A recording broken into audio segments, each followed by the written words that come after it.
Ry havana dia mbola ho ampitomboina ao aminareo mandrakarivany ny fahasoavan'ny Tompo Jesoa. Amen. Mivavaka isika.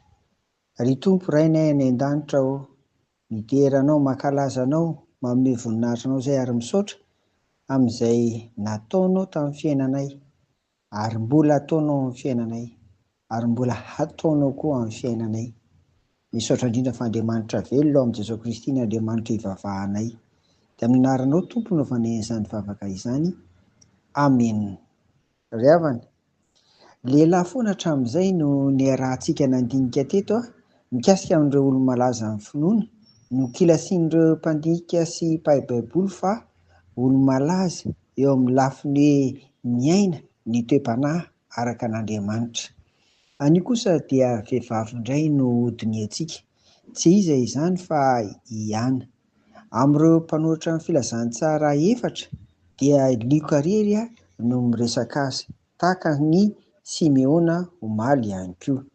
Izany dia hitantsika eo amin'ny filazantsara araka ny Lioka 2:2, 9:telopolo ka hatramin'ny 9:telopolo. Fa ny 9:telopolo sy ny 7:telopolo ihany no vakiantsika ry havana amin'ny anaran'i Jesoa. Ary nisy mpaminany vavy anankiray dia Ana, zanaka vavin'i Fanuela, avy tamin'ny fireneny Asera. Efa antim-panahy tokoa izy ary efa nitoetra tamin'ny vadiny 7 taona taoriany nahavirijina azy, ary efa mpitondra tena tokony ho 420 taona ary tsy niala teo akanjan'ny tempolo izy, fa nanompo tamin'ny fifadian-kanina sy ny fivavahana andro aman'alina. Amen. Rehefa nivakiantsika izany dia toy izao no mikasika ny Ana izay hitantsika teo. Ana, fahasoavana na famindram-po na koa hoe soa no dikan'ny anarany. 7 taona ihany izy no nanambady dia maty ny vadiny, ary dia nitoetra ho mpitondra tena izy nandritra ny fotoana lava dia lava tokoa, satria 420 taona izy amin'izao resahantsika izao. Vehivavy manan-kaja amam-boninahitra no toy izany teo amin'ny Israely. Paoly dia manamarina an'izany ka hoy izy fa izay efa mpitondra tena tokoa ka irery tena dia efa manantena an'Andriamanitra ka maharitra ny fangatahana sy ny fivavahana andro aman'alina. Timoty 1:5-5. Entina milaza izany fa dia miavaka tokoa ity Iana ity, ary tahaka an'izay vehivavy izay mpitondra tena tahaka izany koa izany.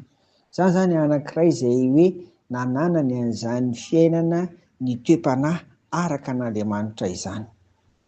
Faharoa, tahaka ny Simeona ihany koa dia tsy mba nanalavitra ny tempolo izy, hany ka nahita masony ny tondrana an'i Jesosy zazakely tao amin'ny tempolo. Tamin'izany fotoana izany no nilatsahan'ny fanahy masina tao aminy izy izay mpaminany vavy, ka dia nahatonga azy ny deran'ny Tompo sy nisaotra azy, hitantsika eo amin'ny 9:9. Ilay hoe tsy niala teo akanjan'ny tempolo dia midika hoe tsy nanalavitra ny tempolo izy, ary ilay hoe nanompo tamin'ny fivadihan-kanina sy ny fivavahana andro aman'alina dia tsy inona akory fa manatrika foana ny fotoam-bava ezaky ny hariva sy ny maraina izy isan'andro na dia efa antitra tokoa aza. Ity ny tena anisany mampieritreritra ao anatin'izao hoe iaino ny toe-panahy araka an'Andriamanitra izao, satria Iana izany dia mivavaka indroa isan'andro, hariva sy maraina, ary koa mbola misy ny fotoana anaovana fifadian-kanina.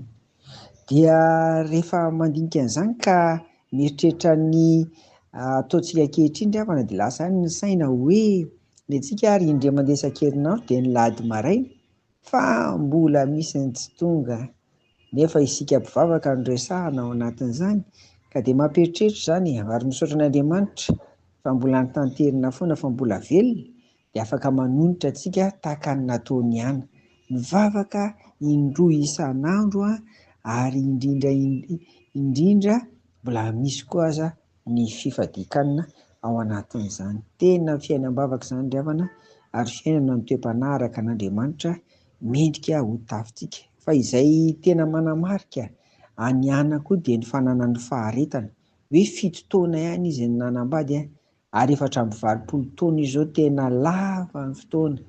Ny enany an'izany mampitondra tena azy izany.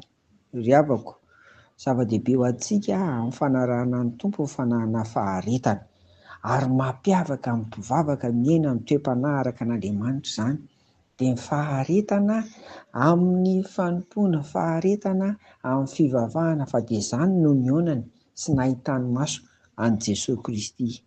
Tonom-bavaka engany mba ho amintsika koa ry havana ny tahaka izany. Dia an'Andriamanitra irery ny voninahitra amen'ny vavaka arsika. Misaotra anao izay Tompo fa afaka mianatra ny tahaka ny nataony Iana azy. Dia tantany sy fimbino ary izahay mba tsy hafoy eo ny fiaraha-miangona Tompo, ny fiarahan'ny vavaka isaky ny alahady maraina.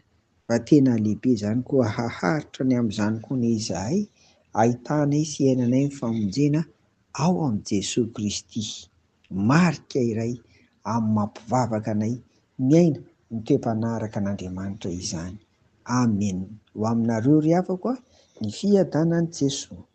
Amen.